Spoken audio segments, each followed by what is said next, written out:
Olá, minhas amigas e meus amigos. Realmente o presidente, e por tabela aí vai também o ministro Moro, parecem não ter muita intimidade com o léxico, com o conjunto de vocábulos que compõem uma língua, com o significado e com o significante delas. Quando o presidente diz que vai nomear um ministro para a Suprema Corte terrivelmente evangélico, ele me remete ao pai dos burros para eu entender qual é o significado de terrível. Segundo o pai dos burros, terrível é aquele ou aquilo que infunde terror, que é assustador, que é temível. Por exemplo, Átila, o rei dos hunos, o bárbaro. Esse era terrível.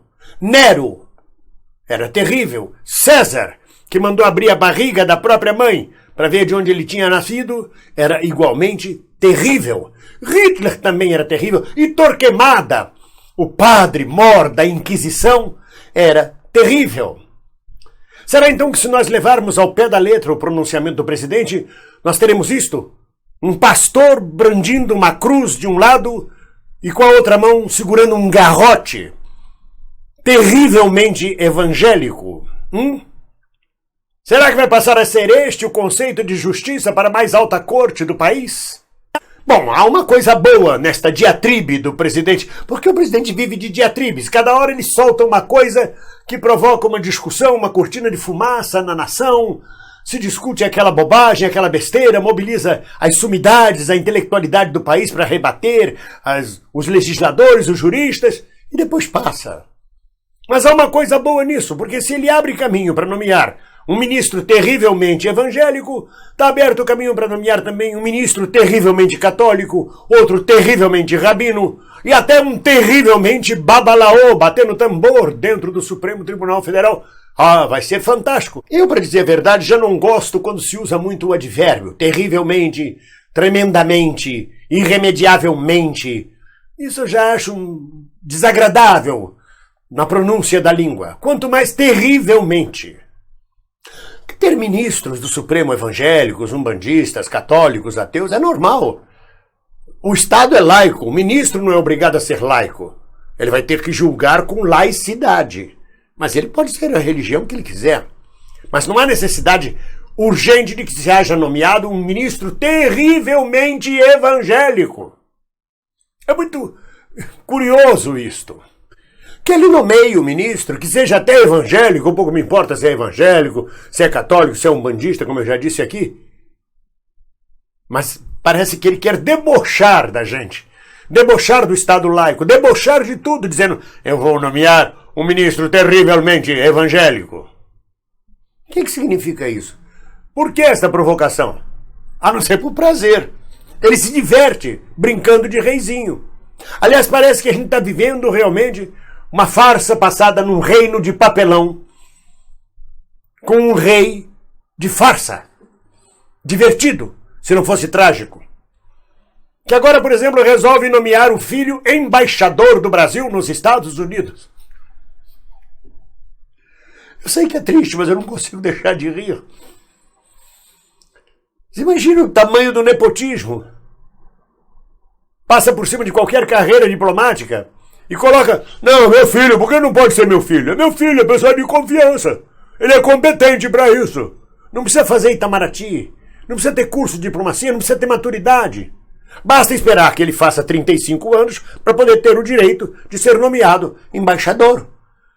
Embaixador com o país com que a gente mais mantém relações comerciais e econômicas. É um cargo delicadíssimo. Aí nomeia o filho, qual é o problema? Imagina se o Lula começasse a nomear os filhos dele. Não, você vai ser, o Lula dizendo, você vai ser embaixador na China, e você, Lurian, vai ser embaixador nos Estados Unidos. Imagina a grita que seria neste país. Mas aí era um país, não é um reino de papelão, uma brincadeira, uma farsa.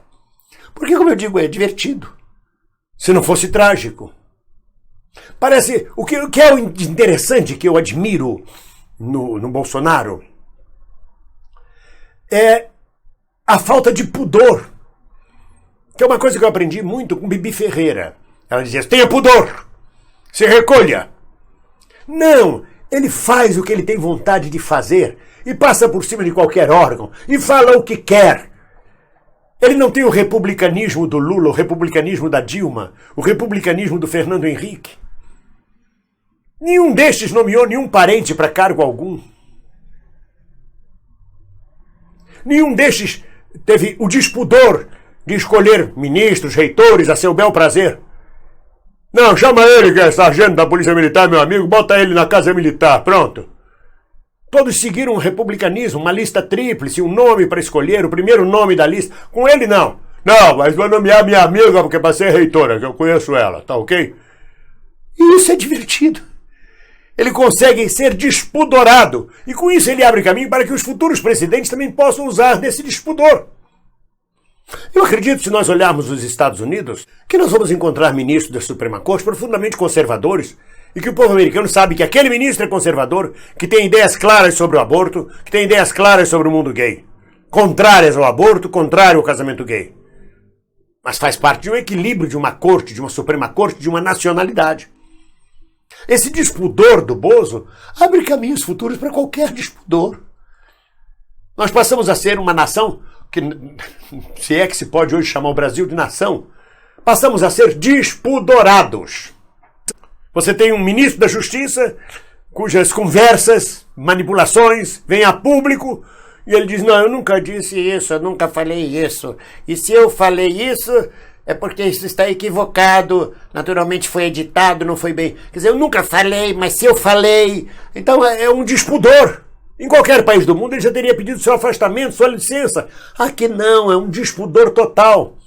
Então eu sou remetido à terra de Luz del Fuego, à terra do Baile dos Enxutos, à terra do Brasil de 1950, do senador que sai de cuecas de dentro do submarino, de dentro do navio da Armada Brasileira, e a revista O Cruzeiro estampa ele de cuecas no convés do navio. Aquele era o Brasil de 1950. Era um despudor, onde os senadores vinham para o Rio de Janeiro e saíam com as coristas do teatro de revista, onde os deputados deixavam seus cantões e os seus eleitores lá do fim do mundo não sabiam nem o que eles vinham fazer aqui no Rio de Janeiro. Era o despudor. É muito interessante esse momento despudorado que nós estamos vivendo, em que não há nenhum receio, nenhum pudor. Não, peraí, deixa eu preservar meu filho. Não, exponha o filho. E o filho diz, não, eu quero mesmo ser embaixador nos Estados Unidos. Eu imagino com que cara estão os diplomatas de carreira do Itamaraty. O barão... O barão do Rio Branco deve estar revirando no túmulo. E eu estou rindo. Por que eu estou rindo? Eu estou rindo porque essa posição dele é uma posição anárquica. Para que Suprema Corte? Qualquer um pode ser ministro, de preferência terrivelmente. Para que Itamaraty? Qualquer um pode ser embaixador. Não, eu vou nomear agora a minha sobrinha para a Alemanha. Ela é muito legal. Ela não sabe alemão, mas ela fala italiano. Italiano dá para alemão entender, tá ok? E assim vamos nós. O que a gente pode fazer? Olhar e divertir-se com a farsa do reizinho de papelão.